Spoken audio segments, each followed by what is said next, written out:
कि काफ़ी लोग बाबा साहब के संविधान की बदौलत आज उनको रोज़गार मिल गया, वो रोज़गार लेके कहीं ना कहीं नौकरी उनको मिल गई, लेकिन जब वो विभाग में पहुंच जाते हैं वो उनको अपने रोस्टर्स का ही नहीं पता होता, अपने संवैधानिक अधिकारों का ही नहीं पता होता।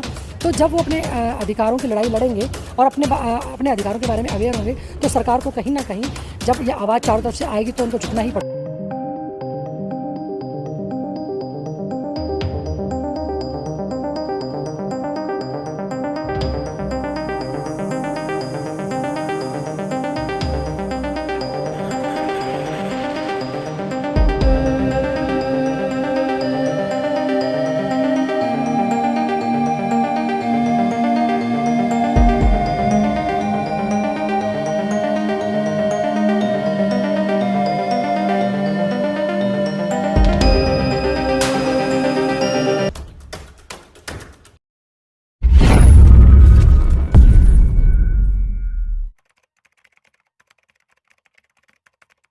मैम, जो ये सम्मान समारोह है आप लोग कब से कर रहे हैं इस तरीके से? एक्चुअली हमारी जो ये संस्था है संयुक्त अनुसूचित जाति जनजाति शिक्षक मंच सन 1983 में बनी थी और 1987 में इसका रजिस्ट्रेशन हुआ था और आज 41 साल जो ये मंच है अपना सफ़र पूरा कर चुका है और यह मंच लगातार शिक्षकों के संवैधानिक हितों की लड़ाई लड़ रहा है, चाहे वो लड़ाई सड़क पर हो, चाहे कमीशन में हो, चाहे न्यायालय में हो, हर स्तर पर शिक्षकों के जो संवैधानिक अधिकार बाबा साहब के बदौलत उन्हें मिले हुए हैं, तो उसकी लड़ाई वो लगातार लड़ रहा है ये मंच।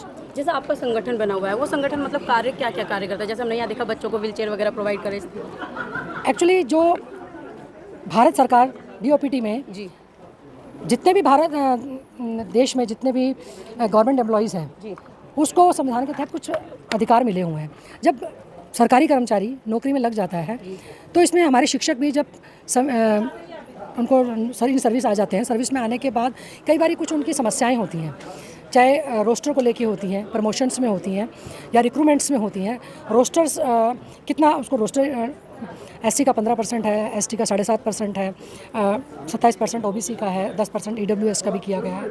तो जितने भी रोस्टर के तरीके से जितना भी रिजर्वेशन मिला हुआ है तो कहीं ना कहीं हमारे जब डिपार्टमेंट रिक्रूटमेंट्स करता है, प्रमोशंस करता है, तो हमारे मंच के माध्यम से थोड़ा सा ये ध्यान रखा जाता है कि भाई जो भी संवैधानिक अधिकार के तहत जो रोस्टर उनको शिक्षकों को मिला हुआ है वो रोस्टर ठीक से इम्प्लीमेंट हो रहा है या नहीं हो रहा है। और हमारे शिक्षकों की कोई भी समस्याएं हैं, चाहे वो जोनल लेवल पर हो, चाहे वो डिस्ट्रिक्ट लेवल पर हो, चाहे वो स्टेट लेवल पर हो, तो हर समस्याएं अगर किसी भी शिक्षक की, चाहे वो दिल्ली के किसी भी स्कूल का हो, क्योंकि हमारा जो मंच है वो प्राइमरी से लेकर यूनिवर्सिटी तक का है और हर मंच में हमारी जो है टीम बनी हुई है। निगम विंग की भी हमारी टीम कार्य कर रही है, दिल्ली सरकार की भी कर रही है, एडिट विंग की भी कर रही है और यूनिवर्सिटी लेवल पर भी हमारी विंग काम कर रही है। तो जहाँ भी शिक्षकों की कोई संवैधानिक समस्याओं से रिलेटेड समस्याएँ या कोई और भी समस्याएँ अगर वो हमारे मंच के संज्ञान में आती है तो हम उसको जो भी उसका लेवल होता है उसको उस समस्या का समाधान करने का प्रयास करते हैं। साथ ही हमारे विद्यालयों में जो शिक्षक पढ़ते हैं, जैसा कि अभी बताया गया कि हमारे स्कूलों में जो बच्चे पढ़ते हैं वो केवल ज़्यादातर देखेंगे SC ST समाज के ही बच्चे होते हैं, EWS बच्चे होते हैं। तो आज जो सरकारी स्कूल चल रहे हैं ज़्यादातर इन्हीं बच्चों की बदौलत चल रही हैं। तो उन बच्चों को गवर्नमेंट द्वारा कुछ स्कॉलरशिप भी दी जाती है, post matric, pre matric, SC ST की भी जो स्कॉलरशिप्स होती हैं वो बच्चों को स्कॉलरशिप्स भी मिल जाती हैं। इसके अलावा भी अगर कोई नीडी बच्चा होता है तो हमारे मंच के माध्यम से भी उसको मदद की जाती है। इसी के तहत आज ये प्रोग्राम भी हमने किया है। इसमें आज हमने CW मैम देखा जाए कि रिजर्वेशन की बात जैसे की गई, इस मंच से रिजर्वेशन की बात हुई, लेकिन रिजर्वेशन तो कहीं ना कहीं खत्म हो गया, तो फिर आगे आने वाले बच्चे भी परेशान होंगे क्योंकि टीचर्स की जो वैकेंसी थी वो भी रिजर्वेशन के थ्रू खत्म कर दी गई। देखिए, आप जो बात कह रहे हैं वो बिल्कुल ठीक कह रहे हैं कि रिजर्वेशन लगातार जो है जो नए नए जिस तरीके से आदेश आ रहे हैं उस तरीके से ऐसा प्रतीत तो हो रहा है कि रिजर्वेशन ख़त्म करने के जो संकट आ चुका है, तो उसी की आवाज़ को हमें अपने शिक्षकों को जगाने का काम करना है, अपने लोगों को जगाने का काम करना है। जो बाबा साहब ने शिक्षित दोनों संगठित रहो और संघर्ष दिया का नारा दिया कि आज आपका आरक्षण जो है खतरे में है, कहीं ना कहीं आपको सबसे पहले तो उनको अपना रोस्टर को जानने की बहुत ज़्यादा ज़रूरत है, अपने अधिकार कि आपको कितना % रोस्टर मिला। मैं देखती हूँ कि काफ़ी लोग बाबा साहब के संविधान की बदौलत आज उनको रोज़गार मिल गया, वो रोज़गार लेके कहीं ना कहीं नौकरी उनको मिल गई, लेकिन जब वो विभाग में पहुँच जाते हैं वो उनको अपने रोस्टर्स का ही नहीं पता होता, अपने संवैधानिक अधिकारों का ही नहीं पता होता। तो जब वो अपने अधिकारों की लड़ाई लड़ेंगे और अपने अधिकारों के बारे में अवेयर होंगे तो सरकार को कहीं ना कहीं जब ये आवाज़ चारों तरफ से आएगी तो उनको झुकना ही पड़ेगा। मैम, सवाल यह है कि जैसे आपका SC ST टीचर्स फ्रंट है, इसमें लगभग कितने जो टीचर्स हैं वो संगठित हैं, यानी कि आपने कितने लोग हैं? एक्चुअली ये हमारा ऑर्गेनाइजेशन जो है प्राइमरी से लेकर यूनिवर्सिटी तक का है। इसमें लगभग 25,000 के आसपास टीचर्स हमारे एमसीडी में हैं, 50 से ऊपर 1000 से ऊपर टीचर हमारे इसमें हैं। लेकिन जो SC ST टीचर है हमारे इसमें कम से कम 15,000 के आसपास 10,000 के आसपास जो हमारे SC ST टीचर्स हैं। इतने ही हमारे दिल्ली गवर्नमेंट में मैं कह सकती हूँ कि लगभग 20-25 हज़ार टीचर्स हमारा जो है इस संगठन से आज के टाइम में जुड़ा हुआ है।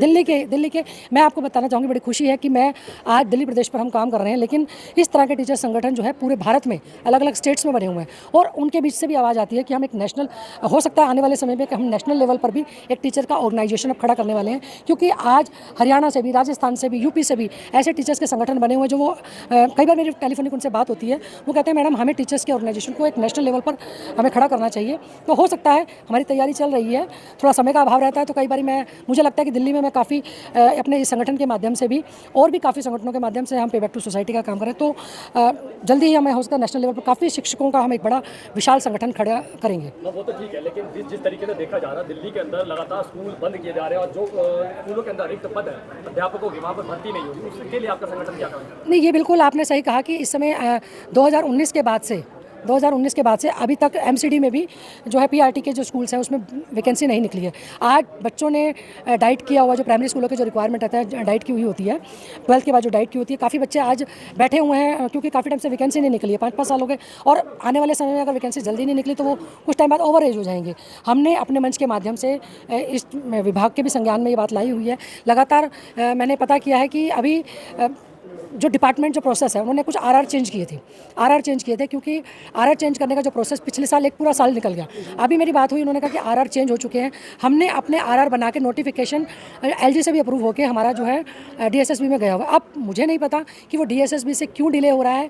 तो हम तो लगातार इस चीज़ की आवाज़ अभी शिक्षा मंत्री जी से भी हमने कुछ समय पहले मिले थे और अभी हमने मीटिंग के लिए कॉल एप्लीकेशन दी हुई है कि हमें जल्दी से अपॉइंटमेंट मिले और इस बात को हम उठाएं कि जो लगातार स्कूलों में शिक्षकों की कमी होती जा रही है और बच्चों का जो एडमिशन जो है बच्चों का बहुत कम होता जा रहा है, ये वाकई में चिंताजनक विषय है। और टीचर्स की भर्ती और बच्चों की संख्या भी इसमें बढ़े। लगातार मैंने आज इसी प्रोग्राम में इस मंच के माध्यम से अपने टीचर्स को आह्वान भी किया है कि हम जिसकी बदौलत आज काम कर रहे हैं, हमें अपने बच्चों को काउंसलिंग की ज़रूरत है, उनको मोटिवेट करें कि ज़्यादा से ज़्यादा वो स्कूलों में आएँ।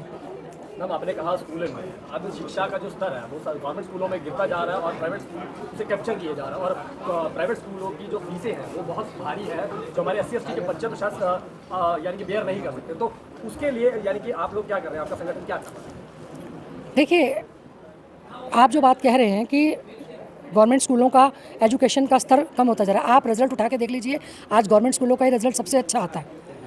गवर्नमेंट स्कूल के जो टीचर्स हैं वो जितनी मेहनत कर रहे हैं, वहाँ गवर्नमेंट स्कूल में जो बच्चा पढ़ने आता है ना, आपको मैं बताऊँ, उनके माँ बाप बिल्कुल उनको चिंता नहीं है, वो अपने घर जाके अपने बच्चों की कॉपियाँ चेक नहीं करते हैं।